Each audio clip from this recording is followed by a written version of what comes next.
एक गांव, अंधेरी रात और उस रात की सिसकियां जो सालों बाद भी लोगों के रोंगटे खड़े कर देती हैं।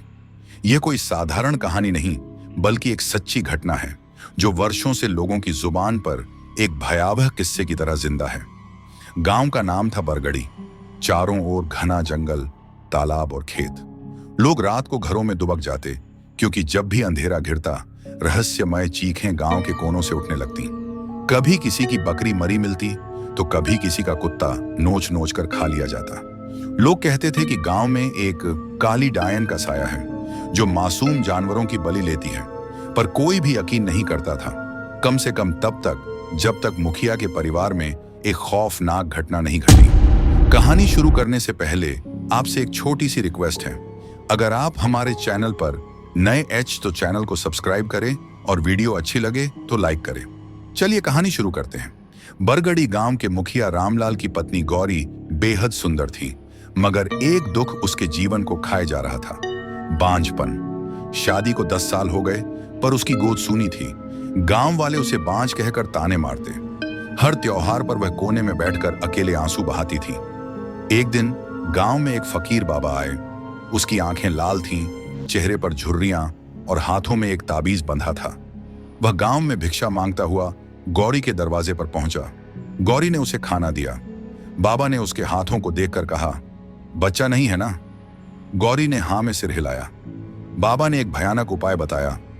अमावस्या की रात पीपल के नीचे एक मासूम बच्चे की बलि दो, फिर उसके खून से अपने बाल धोकर तालाब के पानी में वह खून मिलाकर पी लेना। पुत्र प्राप्ति का वरदान मिलेगा। गौरी, जो अपने बांझपन से त्रस्त थी, इस घिनौनी सलाह को आंख मूंद कर मानने को तैयार हो गई।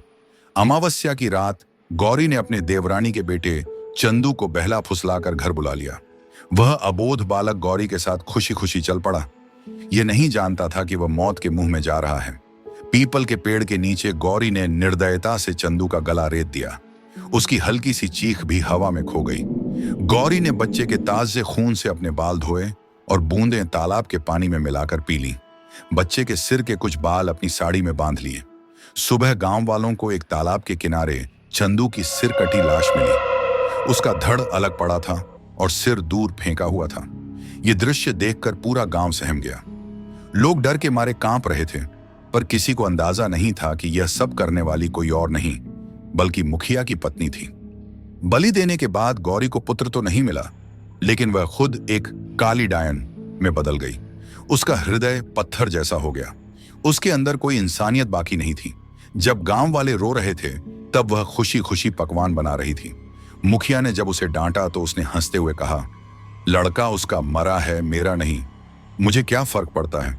उसकी हंसी में एक सर्द सन्नाटा था जिससे मुखिया तक कांप गया। इसके बाद गांव में अजीब अजीब घटनाएं होने लगी।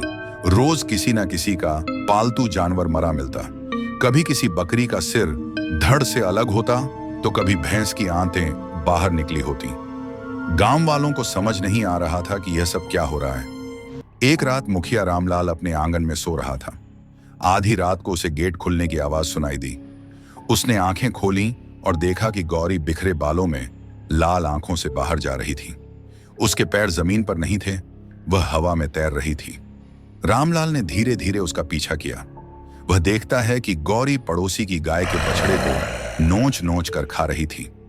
उसके हाथों में खून टपक रहा था और उसकी जीभ लंबी हो चुकी थी। उसके नाखून बड़े और धारदार हो गए थे।